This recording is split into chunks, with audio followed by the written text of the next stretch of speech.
Бүгінгі тақырыбымыз күнге күйген бетті ағарту. Күнге күйген бетті ағарту үшін табиғи және қауіпсіз әдістерді қолданған дұрыс. Мысалы, қаймақ немесе айран маскасын қолданған дұрыс. Бетке 10-15 минут жағып, артынан жылы сумен жуып тастау керек. Әсері теріні ылғалдандырады және күйген бетті тыныштандырады. Екінші маскамыз қияр шырыны. Қолданылуы: қиярды жіңішке турап, бетімізге маска жасаймыз және шырынын компресс ретінде қолданамыз. Үшінші маскамыз бал мен лимон маскасы. Екеуін тең мөлшерде араластырып, бетімізге 10-15 минутқа жағамыз. 10-15 минуттан соң жылы сумен шайып тастаймыз. Әрине, бұл маскалардан бөлек күннен қорғайтын SPF крем қолдану қажет және көп мөлшерде су ішу керек. Бет терісін үйкелемеу керек.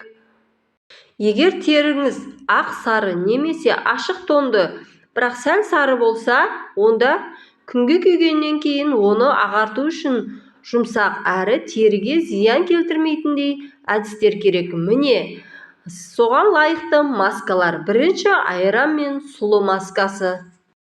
Бір ас қасық айранға 1 шай қасық сұлы ұнын екеуін араластырып, бетімізге 10-15 минутқа қалдырамыз. Содан кейін жылы сумен жуып тастаймыз.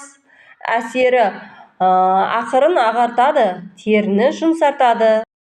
Ал егер теріңіздің түсі қоңыр болса, ол күнге күйгенде де әдемі қала береді. Бірақ кейде түс біркелкі болмай қалады, немесе қарайып кетеді. Мұндайда ағарту емес, терімізді біркелкі ету, жарқырата түсу маңызды. Қоңыр қара терілерге арналған маскалар. Біріншісі алоэ вера. 1 шай қасық алоэ вера геліне бірнеше тамшы лимон шырынын қосып, 10 минутқа бетімізге жағып қоямыз. Артынан жылы сумен шайып тастаймыз. Ол теріні ағартады және жұмсартады. Бұл масканы 3 күнде 1 рет қолданған дұрыс. Күріш ұны мен айран маскасы. 1 ас қасық күріш ұнына 1 ас қасық айран қосып, араластырамыз. Бетімізге жағып 10-15 минут ұстаймыз. Артынан жылы сумен шайып жібереміз. Әсері тері реңін біркелкі етеді және ағаруға көмектеседі. Төртінші табиғи скраб. Сұлы мен сүт. Ұсақталған сұлы жармасына жылы сүт қосып, қаймақ тәріздес болғанша араластырамыз. Бетімізге 10-15 минутқа жағып қоямыз. Артынан жылы сумен жуамыз. Бұл скраб өлі теріні тазартады, бет терісін жаңартады. Мінекей достар, ақ терілерге де, қара терілерге де арналған маскалар түрін көрсетіп шықтым.